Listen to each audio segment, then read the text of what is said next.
Welcome to Copilot Podcasts. Imagine picking up a book that opens by telling you, flat out, that the odds are against you. And then, instead of trying to convince you otherwise, it just says, so what? Today, we're introducing a book series that does exactly that. The Odds Are Against Me, So What? By authors Mansoor Abdullah and Reginald Patrick Drummer.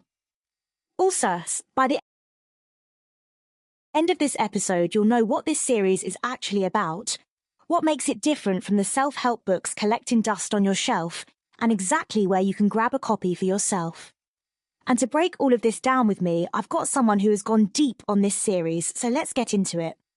What is this book, really? So, at its core, this is a book about determination, about building the best version of yourself possible. But what makes it stand out is that it doesn't pretend the obstacles aren't real. It goes directly into the harsh realities of life in the urban ghetto, where limited resources, systemic barriers, and environments often marked by violence and poverty can make success feel completely out of reach. Right, and that's already different from a lot of what's out there. Exactly. A lot of self-help content kind of glosses over the structural stuff, like, just believe in yourself and you'll be fine. This book doesn't do that. It acknowledges the environment, it acknowledges the systemic barriers, and then it says, here's how you rise above them anyway. So who are the people behind this? Because I think that context matters a lot. Yeah, so the two authors are Mansoor Abdullah and Reginald Patrick Drummer. Mansoor Abdullah is the author of the Rediscovering My Roots book series, and he's also the founder of Progress from the Hood, president of BC Marketing Global, and editor at BCMG Publishing. So this is someone who has been building institutions, not just writing books. That's a lot of hats. It really is. And then Reginald Patrick Drummer, the co-author, is the author of Find, Focus, Follow Up, and Finish. So both of these people already had full bodies of work before they came together on this series. This isn't two first-timers trying something out. These are people who have already been in the business of helping people grow. And that's actually a really important point, because when you look at the book's description on Amazon, they say, and I'm quoting here, "We are living proof that it is possible to rise above these circumstances." So they're not writing from the outside looking in. That's the thing that gives this book its weight. It draws from their own experiences and from the experiences of others who have overcome significant obstacles. It's not theoretical. It's grounded in what actually happened to real people. Okay, so let's talk about what the book actually covers, because I know there are some really specific themes here. So the book is organized around 6 major themes. The first is acceptance and resilience, the idea of embracing life's challenges and building mental and emotional strength. And I think this one is foundational, because if you can't accept that hard things are happening, you can't move through them. Yeah, acceptance is such an underrated first step. People want to skip straight to the hustle. Exactly, and the book doesn't let you do that. The second theme is self-belief, developing a growth mindset that transforms how you approach obstacles. And then the third is education and entrepreneurship, which the book frames as powerful tools to uplift yourself and achieve your goals. I want to pause on that one for a second, because education and entrepreneurship together, that's a specific combination. It's not just go to school or start a business. It's both. Right, and I think that's intentional. The book is written for people who may not have access to traditional pathways to success. So it's saying, use every tool available to you. Education doesn't have to mean a 4-year degree. Entrepreneurship doesn't have to mean a Silicon Valley startup. It's about using knowledge and initiative in whatever form they take. That reframing is actually really powerful. And then the fourth theme is self-motivation and discipline, cultivating habits and practices that drive you towards success. The fifth is community support, which is about understanding the importance of building a network that encourages your growth. And the sixth is financial literacy, gaining essential knowledge to make informed decisions for economic stability and prosperity. Financial literacy showing up in a self-help book about overcoming adversity, that's not always a given. A lot of books in this space skip that entirely.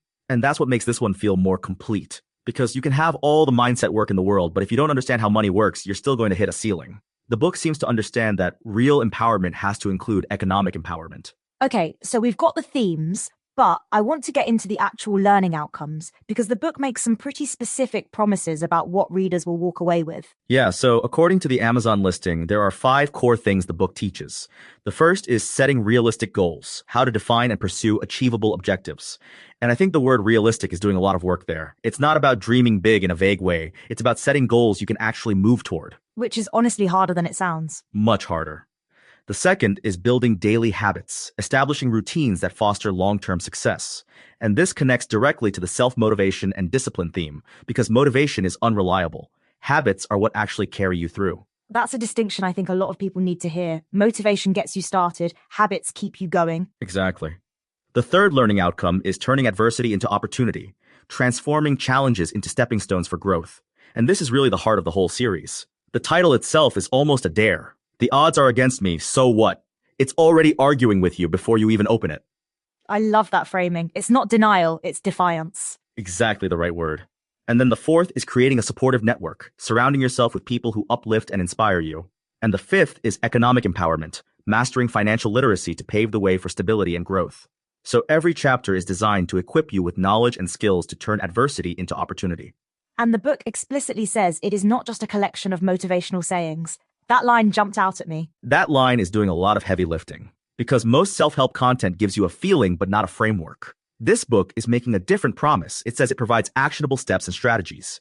That's a fundamentally different kind of book. So it's less "you've got this" and more "here's what to actually do." That's a perfect way to put it. And I think that's why it resonates with people who have tried the inspirational stuff and found it doesn't stick. Because inspiration without instruction is just a feeling that fades.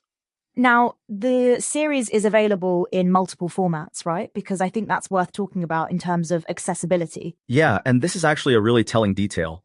The book is available in hardcover, paperback, and Kindle edition. The hardcover came out on November 26, 2024, according to Amazon. The paperback is 194 pages and is listed at $24.99 on Walmart.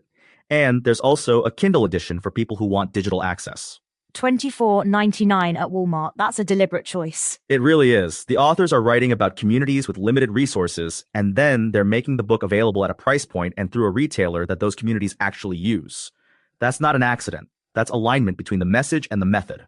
And you can find it on Amazon too. Both the hardcover and the paperback are listed there, along with the Kindle edition. So there's really no barrier to getting your hands on it. Right. And the paperback subtitle is Turning Setbacks into Stepping Stones for Success, which I think is actually a really clean distillation of the whole book's philosophy. It's not about avoiding setbacks. It's about what you do with them. Okay, I want to push back a little bit here because there are a lot of books that make this kind of promise. What actually makes this one different? That's a fair challenge. And I think the honest answer is that the specificity of the author's backgrounds matters. Mansur Abdullah founded Progress from the Hood. That's not a metaphor, that's an organization. And Reginald Patrick Drummer's previous book, Find, Focus, Follow Up, and Finish, is already a framework-based approach to achievement. So when they say this book provides actionable steps, they have a track record of actually doing that. So the credibility is baked into who they are, not just what they're saying. Exactly.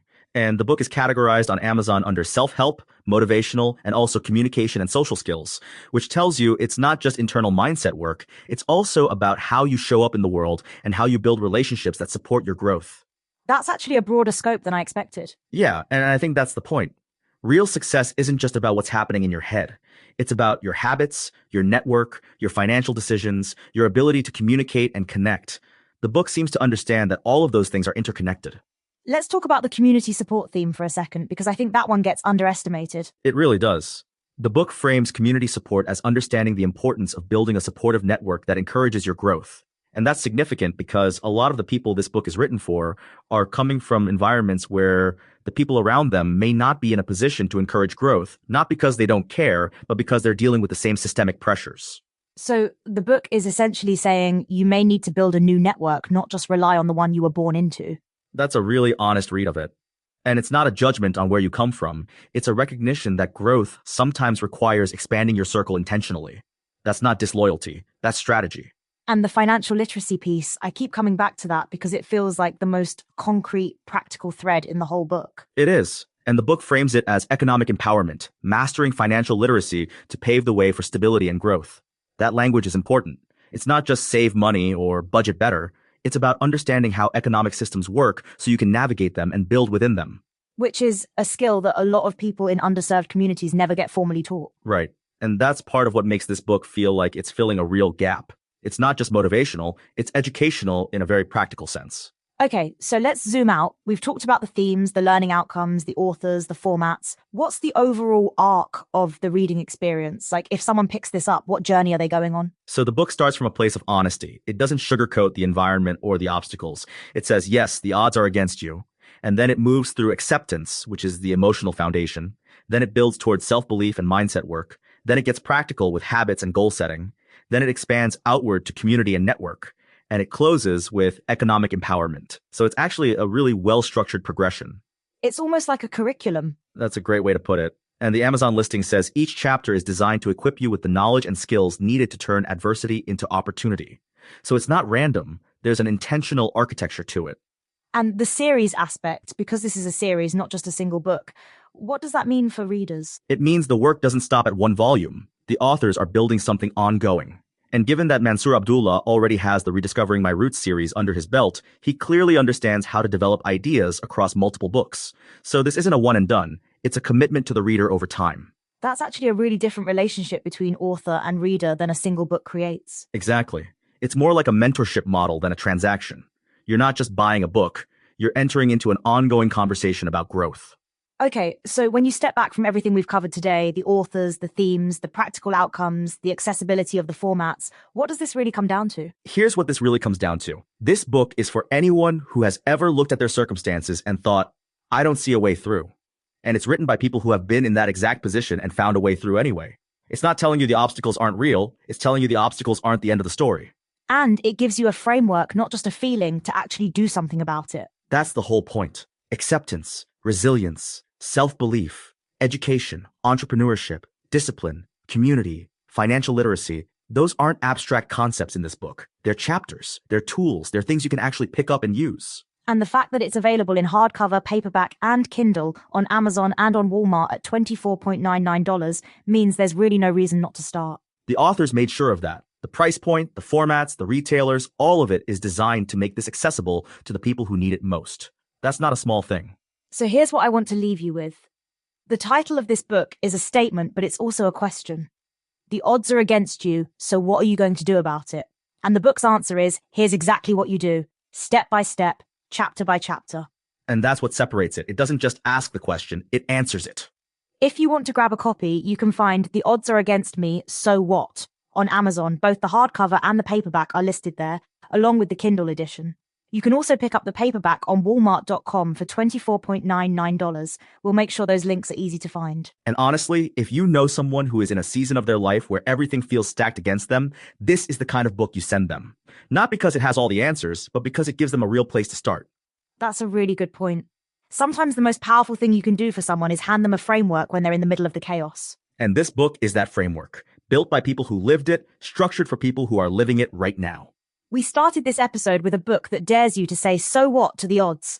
And honestly, after everything we've unpacked today, that dare feels a lot more achievable than it did at the top of the hour. That's the whole point of the series. By the time you're done reading, the odds haven't changed, but you have. That's the line right there. Thanks for being here, and thanks to everyone listening to Copilot Podcasts. Go grab the book, the links are right there waiting for you.